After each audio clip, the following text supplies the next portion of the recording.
What's up, guys? Welcome back to News Waves. Hopefully everyone had a good holiday weekend. If you celebrated Thanksgiving, got a chance to catch up with some friends and family and eat some good food. But it's Monday, so we're back here with some gaming news to start off the week, which does include Pokemon Scarlet and Violet and how modders are moving in to potentially fix the game for Game Freak. We'll go over that one. Also, we are going to be talking about Cyber Monday with some of the deals that are going on right now, and we'll be going over some potential bad news for Xbox and the Activision deal, as it looks like another large regulatory body could be moving to block the entire deal. Guys, if you enjoy these videos, make sure you hit that like button, helps out a ton, and if you're new here to the Spawn Wave channel, make sure you subscribe down below. And we're going to start today with Gran Turismo 7 and the potential for it going to PC.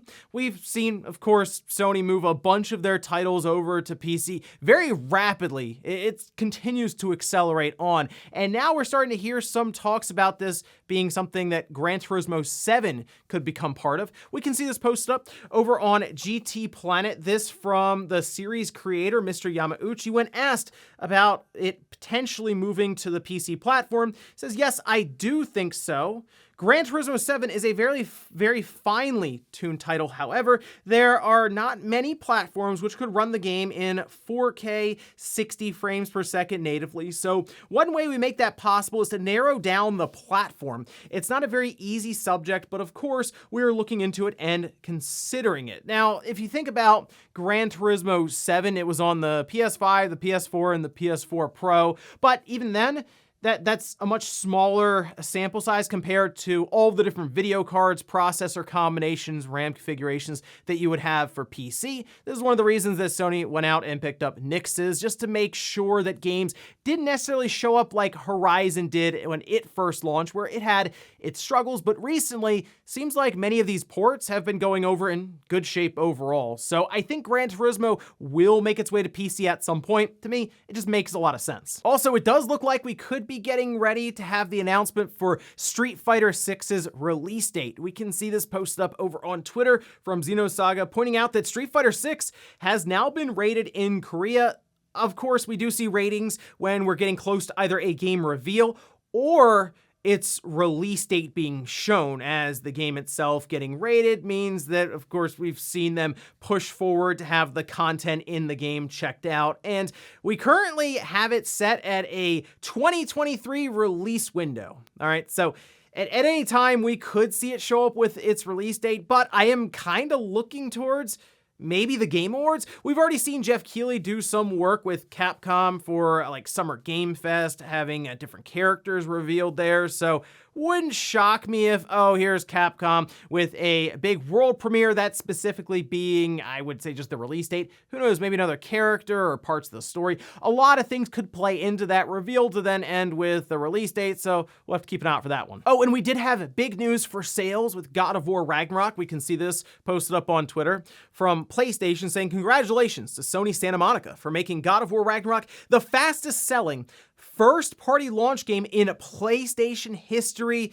There it is, 5.1 million copies sold through as of its debut week. Again, the fastest selling first-party launch, which is good stuff for God of War Ragnarok, a high-quality title, one that I am really enjoying, and I keep going off doing side quests and stuff, and I'm getting close to the end of it, and the story has certainly delivered for me, so hoping that the ending can wrap all of this up well enough. But having those kind of sales, I'm sure Sony is very happy to the start of it. And considering God of War 2018 sold, 23 million, I believe was the last update, I would expect Ragnarok to eclipse that and maybe push towards 25 to 30 million. So certainly a good start there for the latest from Sony Santa Monica. And guys, with some of the quick news out of the way, let's get into the bigger stuff. Let's start right away with Pokemon Scarlet and Violet, which certainly has been quite a talking point online. I mean, the game itself has sold incredibly well, over 10 million copies in the first 3 days, so it's not shocking to hear that it's incredibly popular online to discuss the faults and even the good things about these titles, right? Back and forth, there's a lot of arguing online over it, but yes, most people look at that and realize, wow, the performance isn't great considering some of the other titles on the Switch, Xenoblade Chronicles 3 being the big one that comes up, or even going back to the launch of the system, The Legend of Zelda Breath of the Wild. So you see the frame rate issues, the visuals, they don't really add up necessarily for most people. Which, not shocking, it seems that modders are starting to take the situation into their own hands and try to work this whole thing out when it comes to performance. Now, be overly cautious because this is the Pokemon company and they don't mess around when it comes to this stuff, so they'll start striking videos and all this, but it's pretty easy to find some of the clips that are circulating online of people who have managed to modify the game to support higher frame rates and even resolution. For example, over on Twitter, the boy181 posted up a clip of a 60 frames per second mod for Pokemon Scarlet, and then replying to that, we did have BSOD Gaming mentioning that they even have it running at 4K 60 frames per second. It's important to point out, though, these would be through emulators. Obviously, we know by now that the Switch, some of the emulators are actually pretty advanced, and if it's a more popular game, you're going to have more support. As an example, The Legend of Zelda Breath of the Wild has some incredibly impressive things that are going on with the game, and people have done co-op, and obviously visuals have been pushed to the max, and yeah, it has to do with the better hardware that you would have with PC, which we've talked about this with Pokemon Scarlet and Violet. It would perform better for performance with frame rate and resolution on more powerful hardware. However, different things that are going on, bugs and glitches and some of the odd graphical things that are going on probably would still be there, but I guess at least it wouldn't be a slog when you're running around in the open world. So naturally, when you have some of these emulators taking advantage of RTX 3060s, 70s, 80s, and beyond, yeah, you're gonna get this kind of performance. The thing now, though, is looking around, you go, okay, well, these people are just modifying the game a week or so after launch and it just runs better. What is Game Freak doing? Well, I would say Game Freak most likely now is working on a patch to address some of the crashing issues that have been reported and are coming up online. First and foremost, kind of a hot fix ahead of, I guess, Christmas. And then most likely in January, they'll start rolling out larger patches that I hope will address some of the performance issues. It's so egregious with this game that you feel like they have to do something to work through next year, since they'll probably launch with downloadable content next holiday. It's what they did with Sword and Shield, where they work towards more content there to, again, sell you more stuff. But Sword and Shield, even though that had a lot of criticism and backlash around the performance and the visuals and the tree, it wasn't as bad as what we're seeing here. So I would like to think that Game Freak is going to push forward with some patches. Some are skeptical because it's selling now, so why bother? Well, if they want this to become the best-selling Pokemon game, and why wouldn't they? It's right there for the taking. You kind of have to work out some of the performance issues so the word of mouth can kind of shift from, wow, this game runs very poorly, to, hey, this is a really fun open world Pokemon game, the game we've always wanted, one that's a bit easier to recommend to your friends. So we'll see what happens with Game Freak, but yeah, hard not to notice that the modding community is quickly figuring this one out. Next up, let's talk about some of the Cyber Monday deals that are currently going on. And after taking a look around at many of the different retailers, from what I can tell, it's basically just a continuation of most of those Black Friday sales. So it's kind of what it's turned into, though, right? Like all of November, many sales went live November 2nd or 3rd, and they just continued on, and it appears that's the case here for Cyber Monday. But there are still some pretty good deals that went live earlier this morning that you can start taking advantage of now, especially if you're someone looking to upgrade, say, the storage on your PlayStation 5, your Switch, your Steam Deck, and so on. For example, we can see this over on Newegg with the Samsung 980 Pro heatsink. This is the 1 terabyte model at $120 marked down from $180. And the nice thing about this is you don't have to consider, okay, I need to get a heatsink for this just to make sure I'm on the safe side. No, you can just drop this right in and should work fine for your PlayStation 5. On the opposite side with the Switch or the Steam Deck, SD cards are so low right now in price. It's incredible because I can go back and look at some of my old videos, and for example, a SanDisk 512 gigabyte micro SD card on Amazon at $40.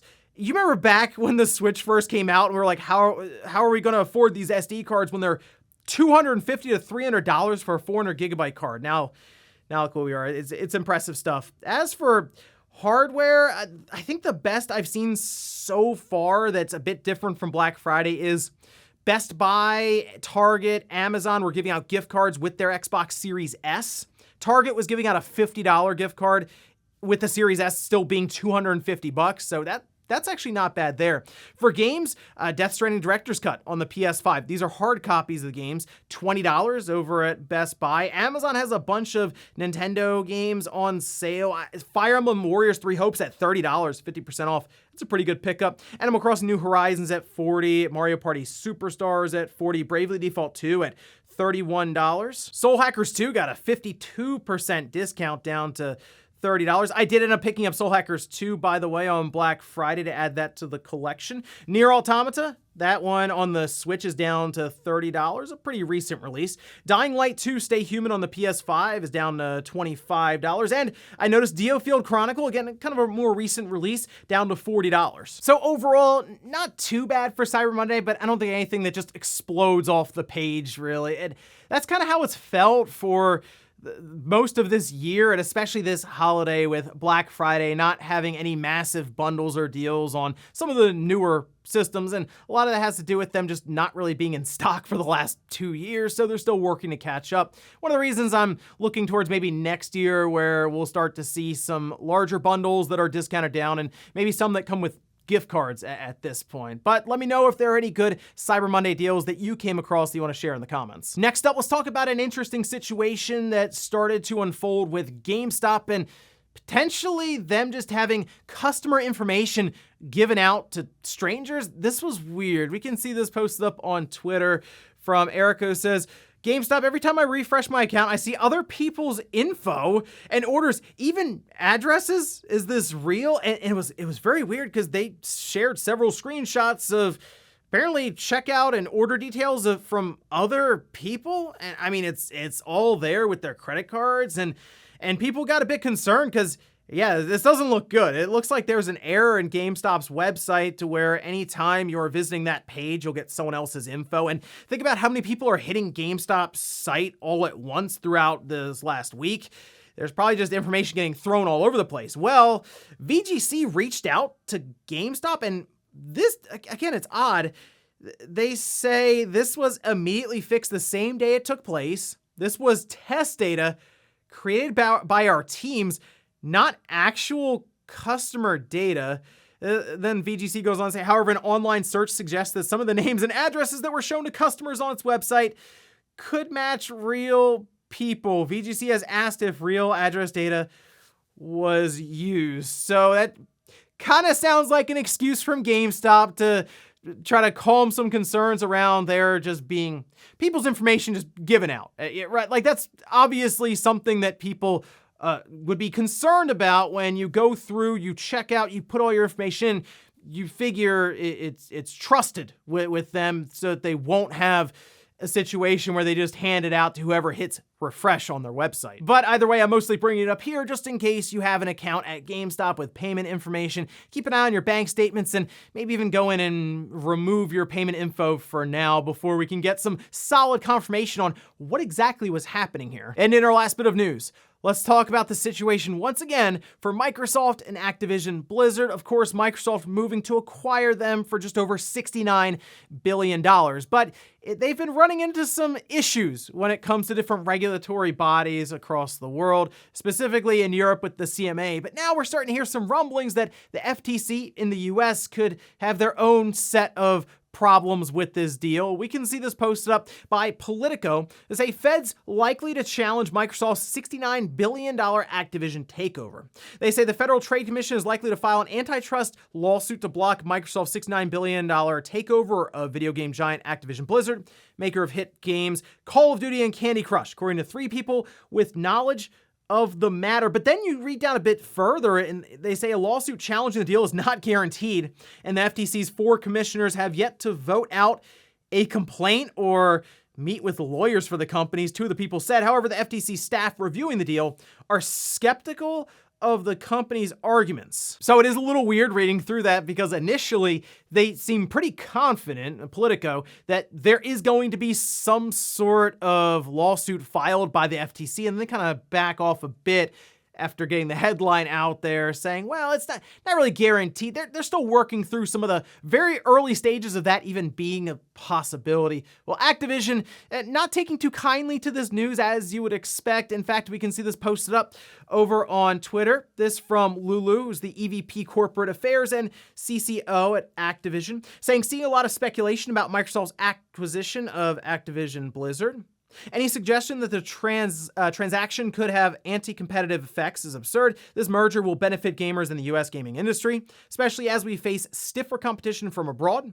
We're committed to continuing to work cooperatively with regulators around the globe to allow the transaction to proceed, but won't hesitate to fight to defend the transaction if that's needed. And while I think we would need a bit more necessarily than just this Politico article with some sources saying that, yeah, the FTC could move to do this, I do believe there is a good reason for Activision to immediately go, oh, hold on, we're gonna fight if we have to, because while we talk about Microsoft and how they would react to this and what would be the future for them if the deal got blocked, what would happen to Activision? That is a real concern, because Microsoft would just go off and probably find something else to spend $69 billion on, and that could be broken up into timed exclusives or maybe smaller studios or publishers, or who knows there.